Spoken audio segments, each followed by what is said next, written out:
गिरिराज की शरण में बस एक बार आजा, गिरिराज के शरण में बस एक बार आजा, गिरिराज के शरण में बस एक बार आजा, गिरिराज की शरण में बस एक बार आजा, गिरिराज के शरण में। निर्भय न कोई होगा, निर्भय तू बनेगा, कोई होगा निर्भय तो बनेगा, निर्भय न कोई होगा, निर्भय तू बनेगा, निर्भय न कोई होगा निर्भय तो बनेगा। गिरिराज की शरण में बस एक बार आजा, गिरिराज की शरण में बस एक बार आजा, गिरिराज के शरण में।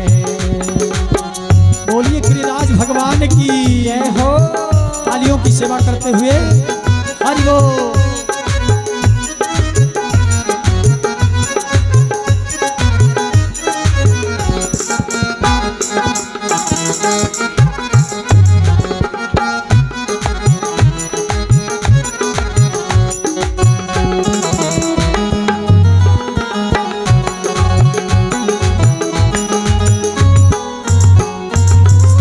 सर झुका ले गिरिराज की शरण में, श्रद्धा से सर झुका ले गिरिराज की शरण में, श्रद्धा से सर झुका ले गिरिराज की शरण में, श्रद्धा से सर झुका ले गिरिराज की शरण में। तन मन को कर ले अर्पण गिरिराज की शरण में, तन मन को कर ले अर्पण गिरिराज के शरण में। निर्भय न कोई होगा, निर्भय तू बनेगा, निर्भय न कोई होगा निर्भय तो बनेगा, निर्भय न कोई होगा, निर्भय तू बनेगा। गिरिराज की शरण में बस एक बार आजा, गिरिराज की शरण में बस एक बार आजा, गिरिराज के शरण में। बस एक बार आजा, गिरिराज की शरण में बस एक बार आजा, गिरिराज की शरण में बस एक बार आजा, गिरिराज की शरण में।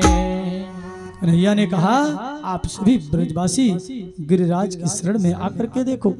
सज्जनों 7 वर्ष के कन्हैया ने 7 कोस लंबे चौड़े गिरिराज को 7 दिन 7 रात्रि अपनी इकनी अंगुली के नख पर धारण किया। लेकिन ब्रजवासियों के मन की भाव तो देखो।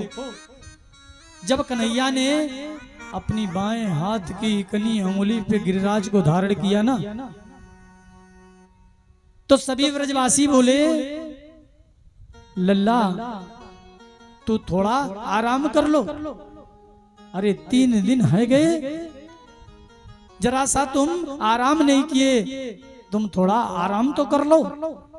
कन्हैया ने कहा यदि मैं आराम करूंगा ना तो गिरिराज नीचे आ जाएंगे। ब्रजवासियों ने कहा लल्ला मैंने अपनी मोटी मोटी छड़ियां लगा रखी है, अपनी ये लठियां लगा रखी है, तुम समझे कि गिरिराज को केवल तुम ही उठाए हो? कन्हैया ने कहा कि मैं हटाऊंगा तो गिरिराज निश्चित है नीचे आ जाएंगे, मैं भगवान हूं। उनके मुख से निकल गया मैं भगवान हूं। अच्छा तू भगवान है? मधुमंगल बोल रहे हो अच्छा तू भगवान, कौन सी काम तुमने किया कि तुम भगवान? कन्हैया ने कहा मैंने पूतना मारी, सक्तासुर मारे हो, अघासुर, बकासुर, ब्योमासुर, धेनुका, अरिष्टा, केसी, ऐसे ऐसे राक्षसों को वध किया, मारा। ब्रजवासियों ने कहा अच्छा तैने पूतना को मारा? अरे मरी मराई पूतना पे 10-10 लठिया तो हम लोगों ने भी मारी है। कन्हैया का यही गुण है सज्जनों कि राम जी ने अपने मुख से एक बार भी नहीं कहा है कि मैं भगवान हूं, लेकिन कन्हैया ने हजारों बार कहा कि मैं भगवान हूं और फिर विस्मृति कर देते हैं। कन्हैया ने कहा तो हटाऊं? सभी ब्रजवासियों ने कहा कि हटाओ, हटा लो, अपना हाथ आराम कर लो। कन्हैया ने सोचा थोड़ी सी पहले ढीली करके तो देख लूं, हैं? पहले थोड़ी सी ढीली करके तो देख लूं। और सज्जनों मेरे कन्हैया ने जैसे ही अपनी उंगली को थोड़ी सी ढीली की ना, हजारों हजार लठियां जो लगी थी सब चटाक चटाक चटाक करके सारी की सारी लठियां टूट गई। और प्रभु ने पुनः गिरिराज को अपनी इकनी उंगली पे धारण कर लिया। अब सभी ब्रजवासी बोले, क्यों रे लल्ला, हमारी इतनी मोटी मोटी लठियां टूट गई, इतनी मोटी मोटी छड़ियां टूट गई, अरे तुम्हारी इस पतली सी इकनी उंगली में इतना बल कहां से आ गया? भगवान बोले, बड़ी समस्या है, यदि इनसे कहता हूं भगवान हूं तो मानते नहीं है। अब कहते हैं कि मेरी इकनी उंगली में इतनी शक्ति कहां से आ गई? मेरे गोविंद ने बहुत सुंदर जवाब दिया। कन्हैया कहते हैं, कछु माखन को बल बढ़ो, कछु गोपन करी सहाय, श्री राधे जो की कृपा सो, मैंने गिरिवर लियो उठाए। एक तो मैंने माखन खायो है ब्रज में, जिसके कारण मेरा बल बढ़ा है। एक आप सभी गांव वाले मुझे टकटकी लगा करके देख रहे थे ना, तो तुम्हारे अंदर का शक्ति मेरे अंदर आ रही थी। ब्रजवासी बोले, अरे हमने कहां सहायता करी? कन्हैया बोले, सुनो, जब मैं गिरिराज को उठाया था तुम सभी टकटकी लगा करके देख रहे थे, तो तुम्हारे अंदर का बल मेरे अंदर आ रहा था। ब्रजवासी बोले, सो हम यही सोच रहे थे कि हमारा आजकल हमारी शक्तियां कहां चली जा रही हैं? अरे मैंने तो सुना था, अरे नंद के छोरा, मैंने तो सुना था अब तक तो माखन चुरावे, चीर चुरावे, लेकिन अब तो शक्तियां भी चुराने लग गया क्या है? 7 वर्ष के कृष्ण ने 7 कोष्ठ लंबे चौड़े गिरिराज को सप्त दिवस सप्त रात्रि प्रयत्न अपनी इकनी उंगली पे धारण किया। किसी को विदित नहीं होने दिया कि मैं भगवान हूं। यही विचित्र श्री कृष्ण चरित्र में है सज्जनों। लेकिन पानी कहां गया? इंद्र ने अपने सैनिकों से कहा, जाकर देखो एक ब्रजमंडल डूब गया हो ना तो बंद कर दो। सैनिकों ने जाकर के देखा तो वहां तो धूल ही उड़ रही थी। फिर पानी कहां गया? विचार करें आप। बोले, कन्हैया ने जब गिरिराज को उठाया तो नीचे से शेषनाग आकर के चारों तरफ से बांध लगा लिए, ताकि बाहर का जल अंदर ना आ सके। और सज्जनों, ऊपर एक कोने पर सुदर्शन चक्र बैठ करके पानी को सुखा रहे हैं, और दूसरे कोने पे अगस्त मुनि बैठ करके जल को पी रहे हैं, जल को पिए जा रहे हैं। अगस्त मुनि, हाँ वही अगस्त मुनि जो 2 सांसों में पूरे समुद्र को पी गए थे, वही अगस्त मुनि। बोले, भगवान राम जब रावण को मार करके आए ना, अभी उसी प्रसंग पे हम चलते हैं, आप ध्यान से श्रवण करें। भगवान राम जब रावण को मार के आए, अयोध्या में राज्य तिलक हुआ, तो सज्जनों जानकी जी का ब्राह्मणों में बड़ा श्रद्धा रहता था। सीता जी का ब्राह्मणों में बड़ा श्रद्धा रहता था। बड़े प्रेम से अपने हाथ से भोग बनाती थी और ब्राह्मणों को खिलाती थी। एक दिन सीता जी ने कहा कि क्या बताऊं, कोई ढंग का ब्राह्मण ही नहीं मिलता। कोई 2 पूड़ी खा के उठ जाता है, कोई 4 पूड़ी उठ के, इतना प्रेम से बनाती हूँ, कोई ढंग का ब्राह्मण ही नहीं मिलता। राम जी ने कहा, देखो देवी, ऐसा मत बोलो, नहीं तो कभी कोई ऐसा ब्राह्मण मिल जाएगा, वो खाते खाते नहीं थकेगा, तुम खिलाते खिलाते थक जाओगी। सीता मैया का श्रद्धा और बढ़ गया। उन्होंने कहा, मैं तो ऐसे ही ब्राह्मण की तलाश कर रही हूं। राम जी ने कहा, अभी तुमने असली ब्राह्मण को देखा कहां? ठीक है, किसी ब्राह्मण को बुलाता हूं। मेरे प्रभु ने समाधि लगाई और लगा करके अगस्त मुनि को आदेश कर दिया, बुला लिया। अगस्त मुनि यहाँ पहुंचे, जो 2 सांसों में पूरे समुद्र को पी गए थे।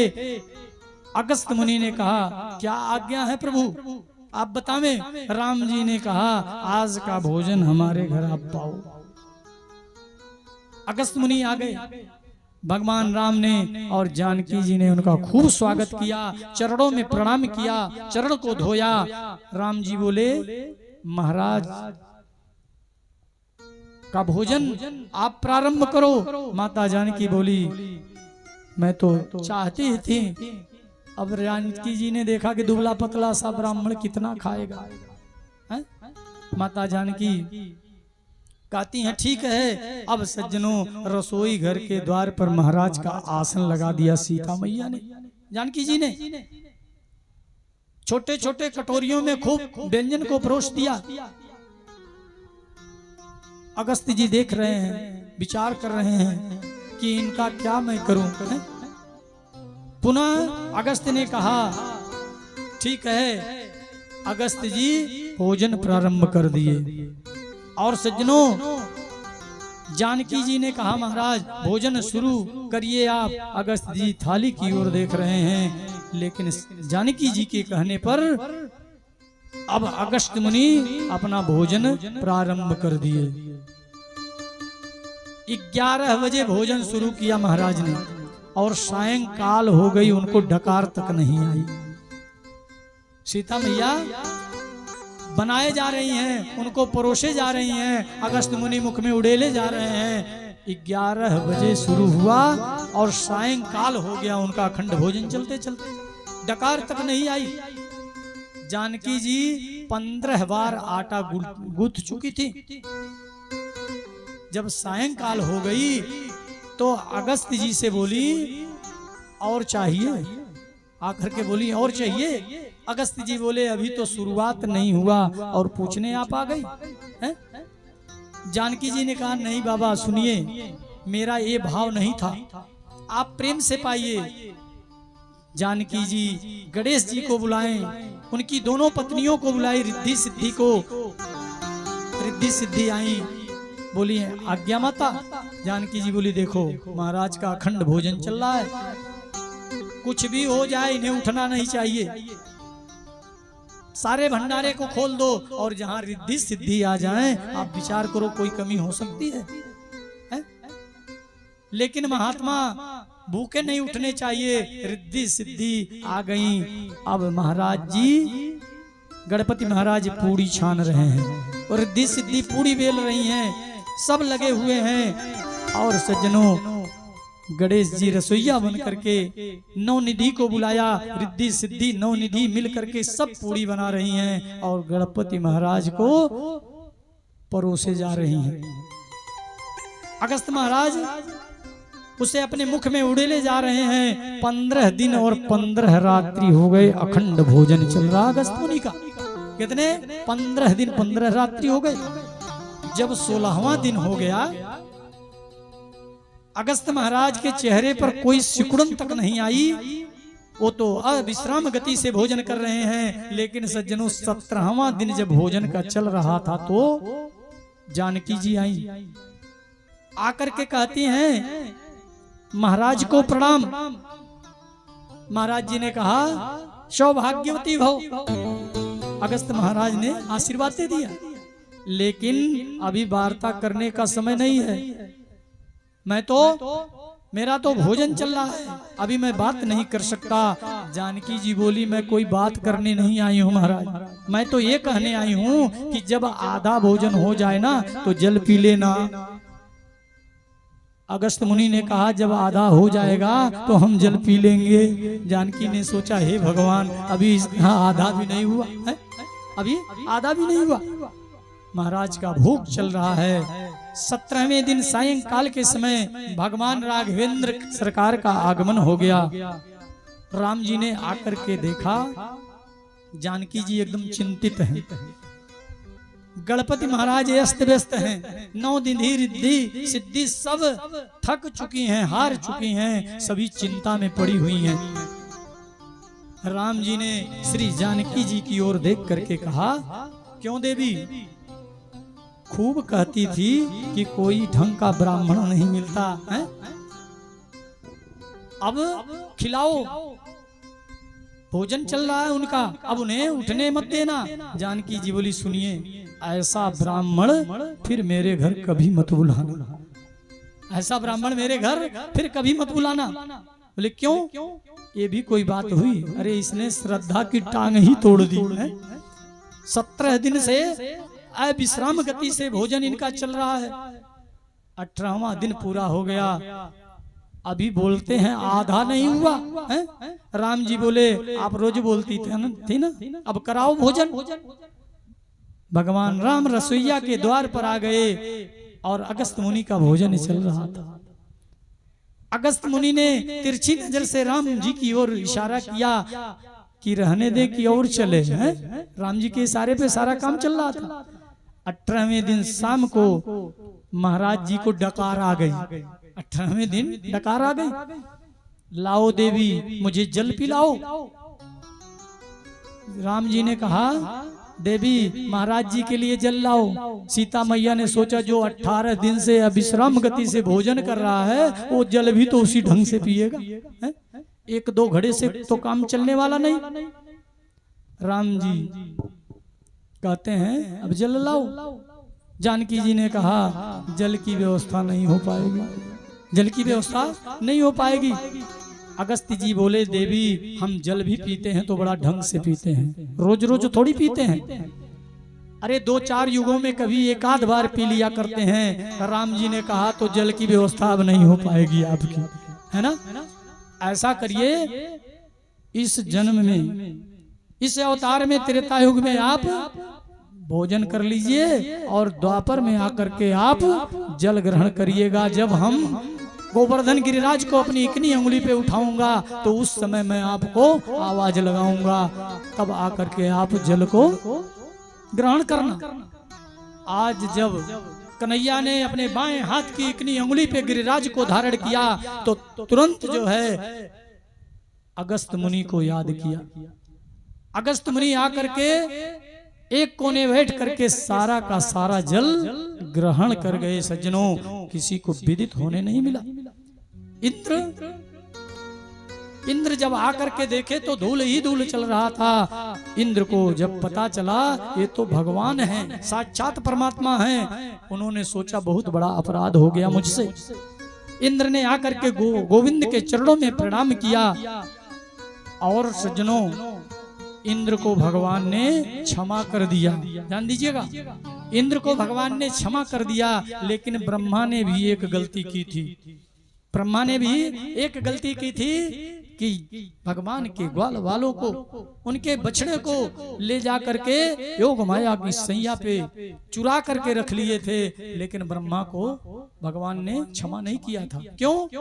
क्योंकि सज्जनों भगवान कहते हैं जो मेरे भक्त को मेरे समीप लाता है मैं उनसे अवश्य क्षमा कर देता हूँ, लेकिन जो मेरे भक्त को मुझसे दूर ले जाता है उसे कदाचित मैं कभी क्षमा नहीं करता हूँ। कृष्ण कहते हैं इंद्र ने वृष्टि करके